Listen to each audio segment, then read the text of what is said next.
Rapid action battalion র্যাবকে বিলুপ্ত করার সুপারিশ করেছে বিএনপি। এরই মধ্যে সরকারের পুলিশ সংস্কার কমিটির কাছে এই সুপারিশ করেছে দলটি।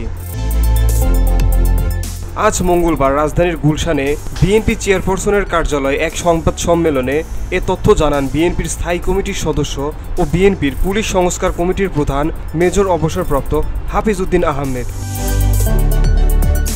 হাফিজ উদ্দিন আহমেদ বলেন, সরকারের পুলিশ সংস্কার কমিটি বিএনপির কাছে সুপারিশ না চাইলেও আমরা সুপারিশমালা দিয়েছি।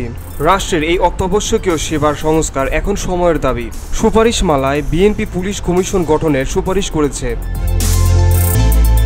বিএনপির পুলিশ সংস্কার কমিটির প্রধান আরও বলেন, পুলিশের বিভিন্ন স্তরের অবসরপ্রাপ্ত পুলিশ কর্মকর্তাদের সঙ্গে কথা বলেছি, সাংবাদিকদের সঙ্গেও কথা বলেছি। জনগণের সঙ্গে পুলিশের দূরত্ব কমানোর সুপারিশ করেছি আমরা।